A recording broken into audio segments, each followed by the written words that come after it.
पछाई गाय लेगा। देखिए पश्चिमीकरण का असर देखिए, पछाई गाय लेगा, बाहर की गाय लेगा, उसकी खूब सेवा करेगा, कुछ नहीं तो 4-5 सेर दूध होगा, गोबर दूध के लिए तरस तरस कर रह जाता है।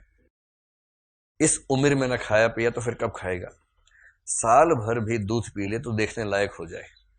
बच्चा थोड़ा कमजोर सा है, वो तो झुनिया देख के समझ पाई कि नहीं योग्य व्यक्ति है, लेकिन बाकी आम कोई व्यक्ति देखे तो उसको लगता है कि कमजोर सा व्यक्ति है, डरपोक सा है, मेरा सुंदर नहीं है उतना। सुंदरता भी तो पोषण का बाई प्रोडक्ट है ना, जैसा पोषण मिलेगा वैसा बाई प्रोडक्ट। टमाटर खाएंगे टमाटर जैसे हो जाएंगे, सीधी सी बात है, ऐसे ही होता है। तो कुछ नहीं तो अच्छा वो बछवे भी अच्छे बैल निकलेंगे। देखिए बिजनेस सेंस देखिए, एक गाय आ जाए, बछवे होंगे, वो भी बिकेंगे। 200 से कम की गोई ना होगी, ऐसी इन्वेस्टमेंट रिटर्न देखिए डबल ट्रिपल रिटर्न मिलने वाला है। फिर गौ से ही तो द्वार की शोभा है। देखिए गाय का सपना 3 वजहों से है। एक तो इसलिए कि बच्चों को दूध मिलना चाहिए, दूसरा बिजनेस सेंस से कि गाय आएगी तो फिर मैं बच्चे होंगे बेचूंगा, ये सब करूंगा। इसी धंधे पर इस समय सरकार ने रोक लगा दी है लगभग। तो जो आम किसान है बहुत दुखी इस समय, क्योंकि उसकी जो बिजनेस साइकिल थी या फाइनेंस की साइकिल थी वो रुक गई है। और तीसरा है वो परंपरा कि गौ से द्वार की शोभा है। गाय बाहर खड़ी है तो बात है इस घर में कुछ खास। सवेरे सवेरे गौ के दर्शन हो जाएं तो क्या कहना, न जाने कब यह साध पूरी होगी, कब वह शुभ दिन आएगा। अब प्रेमचंद ने अपना यत्न करके अचानक उसके सामने क्या कर दिया है, भोला को लाके खड़ा कर दिया है।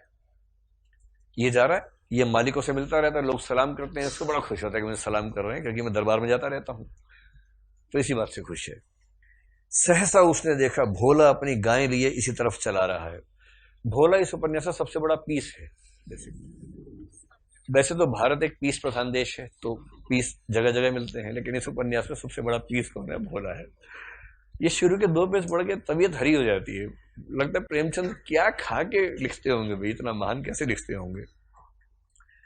भोला इसी गांव से मिले हुए पूर्वे का ग्वाला था और दूध मक्खन का व्यवसाय करता था। अच्छा दाम मिल जाने पर कभी कभी किसानों के हाथ गायें बेच भी देता था। होरी का मन उन गायों को देखकर ललचा गया। उसको लगा यार बहुत बड़ी गाय है, बस एक मिल जाए। अगर भोला वह आगे वाली गाय उसे दे दे तो क्या कहना, रुपया आगे पीछे देता रहेगा। वह जानता था घर में रुपए नहीं है, अभी तक लगान नहीं चुकाया जा सका, विशेषर शाह का देना बाकी है।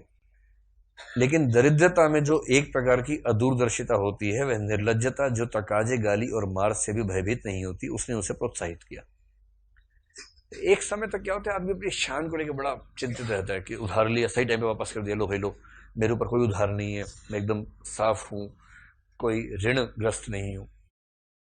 मान लीजिए ऋण हो गया, नहीं चुका पा रहे, कमाई नहीं हो रही, अब आगे जिंदगी चलाने के लिए और उधार चाहिए, पहले वाला चुका ही नहीं पा रहे, तो आदमी क्या करता है, पहले अपने रेफरेंसेस देखता है कहां कहां से संभावना बनती है, और जिससे बनती है उसके पास जाके ये मानते हुए कि वापस तो कर नहीं पाऊंगा, तो एक बार में जितना मैक्सिमम मिल जाए उतना ही ले लेता हूं।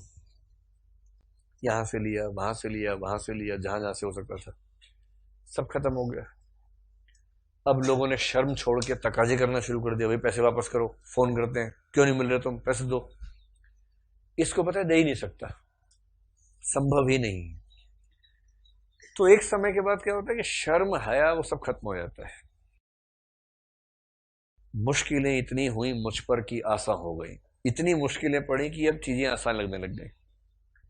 अब ये इतना बेशर्म हो चुका है, उधार लेगा नहीं चुकाएगा, 4 लोग आते हैं 5वां भी आ जाएगा, क्या हो गया, धमकाएंगे धमका लो भाई, मारना है मार लो, पैसे है ही नहीं। क्यों? क्योंकि ब्याज चुकाता है 25%। इतना ब्याज चुकाता है कि मूलधन 2-3 बार चुका है, लेकिन उसके बाद ही मूलधन वैसा का वैसा खड़ा हुआ है उसके सामने। ऐसा नहीं कि वो ईमानदार नहीं है, पैसे चुकाना चाहता है, पूरी मेहनत करता है, लेकिन सिस्टम ऐसा है साहूकारी का कि उसमें ब्याज पूरा चुकता ही नहीं, कभी मूलधन का नंबर ही नहीं आता है। तो बेशर्म हो गया है, निर्लज्ज हो गया, निर्लज्ज। आप आषाढ़ का एक दिन पढ़ेंगे ना, आषाढ़ का एक दिन में विलोम नाम का कैरेक्टर है, वो निर्लज्ज है, एकदम बेशर्म है।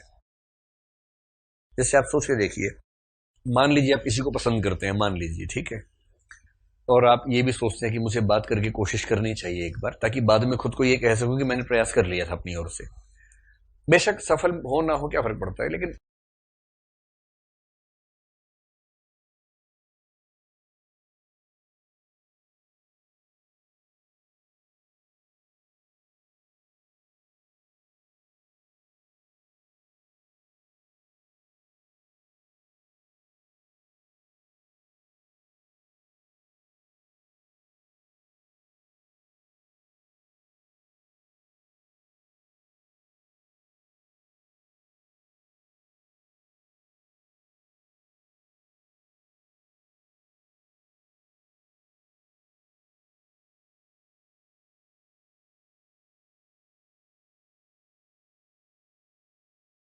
अपनी ओर से प्रयास कर लिया, ये तो ठीक है ना, वरना बाद में पता लगा बुढ़ापे में दंतहीन दोनों बैठे हैं और दोनों बात कर रहे हैं कि उस समय क्यों नहीं बोले, तो ऐसे ठीक नहीं लगता ना। इसलिए ये है कि एक बार आपने कह दिया।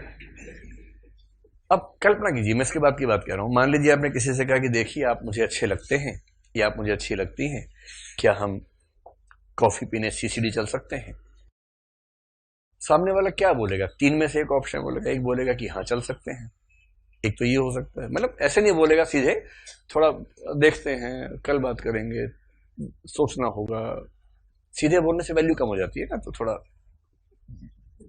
पोस्टपोन कर करके हाँ बोल देते हैं। दूसरा ऑप्शन क्या हो सकता है? दूसरा ये हो सकता है कोई मना कर देगा कि अगर नहीं, मैं सीसीडी में पहले भी जा चुकी हूँ और मेरा, मैं एक बार गई थी, वहीं स्थायी रूप से मैंने कॉफी पी ली, अब मेरा मन नहीं करता किसी के साथ जाने का, तो मेरा साथी है मेरे साथ, मुझे किसी की जरूरत नहीं है। ये हो सकता है दूसरा। तीसरा हो सकता है कि व्यक्ति ना हाँ बोले ना बोले, टाल दे आपको, और क्या होगा इसमें? तीसरा बोले कि देखिए मैं पढ़ाई करने आया हूँ या पढ़ाई करने आई हूँ, मेरी इसमें कोई रुचि नहीं है, आईएएस बनने के बाद विचार करना है, उससे पहले विचार नहीं करना है, तो मुझे सारी कॉफी का मतलब पता है, मुझे कॉफी नहीं पीनी है। मतलब मैं आपको ये नहीं कह रहा हूं कि आप बुरे हैं या आप क्या हैं, मेरी अभी इस तरह की चीजों में ही रुचि नहीं है। आप में अरुचि की बात नहीं है, मेरी ऐसे प्रसंगों में ही रुचि नहीं है। यही तीनों उत्तर होंगे, और क्या उत्तर होगा? अच्छा मान लीजिए कोई आपसे कहे कि नहीं मेरी रुचि नहीं है इस प्रसंग में, या आप में रुचि नहीं है, तो उसके बाद आप क्या करेंगे? अगर आप में जरा भी शर्म और लाज होगी तो अगली बार फिर पीछे नहीं पड़ेंगे उसके। अगली बार वो सामने आएगा तो थोड़ा साइड से हो जाएंगे, ताकि उसको ये ना लगे कि पीछे पड़े हुए आप उसके। यही तमीज, तमीज तो यही होती है ना। लेकिन कुछ लोग होते हैं विलोम टाइप के। ऐसा एक ना एक व्यक्ति आपने अपने जीवन में देखा होगा जरूर, क्योंकि हर जगह फैले हुए हैं ऐसे व्यक्ति। कोई किसी से इतना टूटकर प्रेम करता है एक तरफा, सामने वाला उसको बिल्कुल रत्ती भर महत्व नहीं दे रहा, पर ये अपनी भावनाओं का इतना मजबूर है, रोज सुबह सुबह भिक्षुक की मुद्रा में पहुंच जाता है कि क्यों आए हो भाई, मत आया करो, क्यों आए हो? नहीं मतलब वैसे गुजर रहे थे, हम तो यहीं से गुजर रहे थे। तुम्हें रोज इसी समय ऐसे क्यों गुजरते हो? मैं अलग अलग समय पे निकलता हूं या निकलती हूँ, तुम रोज यहीं मिल जाते हो, ऐसे इतना संयोग कैसे हो जाता है? नहीं पता नहीं कैसे हो जाता है। फिर डांट दिया पे, देखो डांटो मत, मैं कुछ नहीं बोलूंगा तुम्हें, बस देखने दो मुझे। तुमको ऐसे पीस भी मिलेंगे, तुमको देख लेता हूं तो मेरा दिन ठीक गुजर जाता है, प्लीज मैं बुरा व्यक्ति नहीं हूं, प्लीज मुझे बस। इस तरह के लीचड़पना जो होता है ना, लुंज पुंज व्यक्ति होता है जिसकी रीढ़ की हड्डी खत्म हो चुकी है, आत्मसम्मान नाम की चीज नहीं है उसके अंदर, एकदम घिनाया हुआ व्यक्ति बोलते हैं, बिहार में बोलते हैं घिनाया हुआ व्यक्ति है, एकदम घिन आती है, लेकिन वो अपनी भावनाओं को मजबूर है। बचपन तो याद नहीं आ रहा अपना? अपना ही याद आ रहा है बचपन, कोई बात, किसी और का याद आ रहा है, ठीक है। तो कई लोग इस अवस्था में चले जाते हैं, उनमें दया आती है, गुस्सा भी आता है, दया भी आती है, लेकिन अब कोई चला गया तो क्या करें? आत्मसम्मान खो बैठा एकदम, जैसे दिव्या ही आत्मसम्मान खो बैठी है कि मैं सीरो की सहपत्नी बनने को तैयार हो गई अंत में। वो क्या है, आत्मसम्मान खत्म हो गया, जबकि प्रेम में आत्मसम्मान तो बचा रहना चाहिए ना। तो विलोम गया है मल्लिका के घर। मल्लिका युवती है, उसकी मां अंबिका है। मल्लिका कह रही है तुम यहां क्यों आए हो? एकदम गुस्से में। शुरू में आदमी प्यार से मना करता है, मत आया करो, ठीक नहीं लगता है, पढ़ाई पे ध्यान दो, क्या रखा है इन बातों में। फिर आ गया, 3-4 बार के बाद क्या हुआ, क्यों आते हो? 2 दिन बाद क्या होगा, दरवाजा भेड़ देंगे जोर से, उसके बाद दरवाजा मारा कस के,